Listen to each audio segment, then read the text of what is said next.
membahas bagaimana ciri-ciri orang Kristen yang duniawi itu. Karena itu kita akan buka di dalam 1 Korintus pasal yang ke-7 sampai 14. Ini ciri-ciri orang Kristen yang tidak suka memberi dalam pekerjaan Tuhan. 1 Korintus pasal 9 ayat 7 sampai 14. Demikian firman Tuhan. Siapakah yang pernah turut dalam peperangan atas dia sendiri? Siapakah yang menanam kebun anggur dan tidak makan buahnya? Atau siapakah yang mengembalakan kawanan domba dan yang tidak minum susu domba itu? Apa yang kukatakan ini bukanlah hanya pikiran manusia saja. Poin-poin yang akan kita renungkan pada malam hari ini salah satunya yaitu ciri-ciri orang Kristen yang tidak suka memberi dalam pekerjaan Tuhan. Ya. Kemudian ada ciri-ciri orang Kristen yang meremehkan orang lain. Ya. Kemudian ada orang Kristen yang duniawi yang tidak percaya adanya kebangkitan. Nah, itu ada banyak. Ya. Tentu pada malam hari ini kita akan kupas secara singkat di mana Rasul Paulus mengingatkan kepada kita bahwa pekerjaan Tuhan itu sesuatu hal yang perlu kita dukung dengan baik. Apa itu pekerjaan Tuhan? Ya, kalau seperti Rasul Paulus mengatakan, orang yang ayat 13, tidak tahukah kamu bahwa mereka yang melayani dalam tempat kudus mendapat penghidupannya dari tempat kudus itu, dan bahwa mereka yang melayani mesbah mendapat bagian mereka dari mesbah itu. Ya. Jadi kalau dia seorang hamba Tuhan, maka penghidupannya dia dapat dari pelayanan itu. Nah, kalau dia seperti gereja kita saat ini, ada banyak kegiatan yang ada di dalamnya. Ya, ada mereka yang melayani di musik, ada mereka yang melayani di seperti dalam pelayanan ibadah sekota ini. Kemudian ada pekerjaan-pekerjaan Tuhan yang perlu kita dukung dalam hal ini. Ya, kenapa? Karena itu kan semuanya itu kan dari jemaat. Ya. Gereja itu kan butuh duit, butuh uang. Ya. Kalau jemaat tidak menopang pekerjaan Tuhan, maka pekerjaan Tuhan ya bisa nak berjalan, bisa, tapi itu mengalami sesuatu kemandikan, tidak berjalan dengan baik. Nah, apalagi kita seperti saat ini kan kita kan hidup di kota. Ya, hidup di kota itu kan butuh transportasi. Ya, dari Bandar Puru sampai kemari yang dibutuhkan adalah bensin. Kalau di gereja untuk setiap kali kita beribadah kita butuh listrik. Nah, coba andai kata kalau kita tidak menopang pekerjaan Tuhan itu, kita tidak mau tahu dengan pekerjaan hal seperti itu. Nah, maka di saat kita beribadah, yang pertama kita tidak bisa mendengarkan musik. Yang kedua, kita berpanas-panasan di dalamnya. Kenapa? Karena tidak ada AC.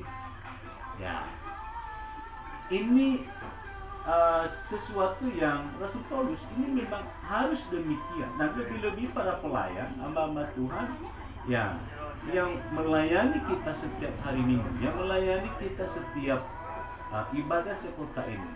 Nah, boleh katakan kalau kami seperti ini bekerja dengan full time, artinya kami hanya melayani jemaat dari hari Senin sampai hari Minggu, dan itu berjalan dengan seterusnya. Nah, maka penghidupan kami artinya berasal dari jemaat.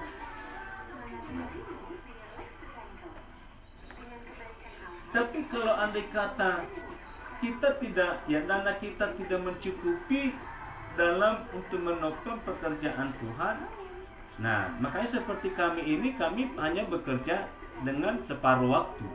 Ya. Hanya kami hari Minggu hanya dalam ibadah sekota. Hanya itu, artinya selebih daripada itu kami bekerja untuk sehari-hari kami. Nah, tapi kalau memang mau pelayanan kita supaya pelayan itu bisa terlayani secara umum, nah maka kita butuhkan orang-orang yang bisa bekerja dengan full time. Nah, orang bekerja full time itu tentu perlu adanya yang perlu kita perhatikan kehidupannya, kesejahteraannya, transportasinya, nah, dimanapun dia melayani. Nah, itu kan semuanya gereja memikirkan, gereja yang membiayai berdasarkan dengan keuangan yang didapatkan dari jemaat Tuhan.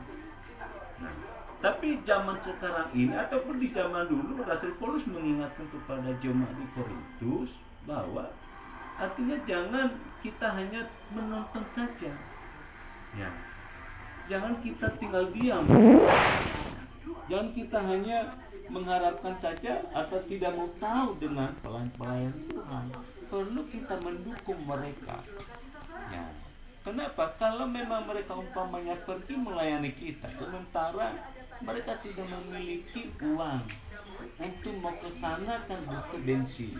Nah, karena itu Rasul Paulus mengingatkan kepada jemaat di Korintus, ayo, apa yang menjadi kewajiban kita, kewajiban jemaat itu artinya menopang dengan keuangan gereja, ya kan?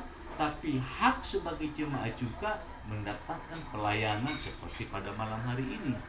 Ketika kita ada sakit penyakit, kita panggil hamba-hamba Tuhan untuk mendoakan kita. Nah, itu kan sebuah hak yang harus kita dapatkan, ya.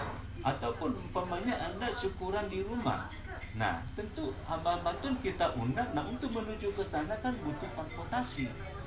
Nah, ini yang disampaikan oleh Rasul Paulus kepada jemaat di Korintus dan juga sekaligus kepada kita jemaat Getsemani, bahwa apa yang Rasul Paulus katakan memang demikian, Tuhan telah menetapkan, artinya memang itu sebuah keharusan bagi kita bahwa yang memberitakan Injil harus hidup dalam pemberitaan Injil. Artinya seperti kami ini, kalau memang memadai keuangan gereja kita, kami tidak lagi bekerja, ya. Tetapi kami bekerja di ladang Tuhan untuk melayani Bapak dan Ibu dimanapun berada. Ada yang pergi di bypass, ada yang pergi di Bandar Buat, ada yang pergi ke Pantai Air Manis. Nah, itu kan cukup jauh jalannya itu. Nah, ada yang melayani di sampai di Padang Sarai. Nah, itu Padang Sarai itu bukan jarak yang begitu dekat, nggak bisa dibawa lari itu. Ya, untuk mau ke sana itu minimal dengan motor itu setengah jam, rata-rata kecepatan 80.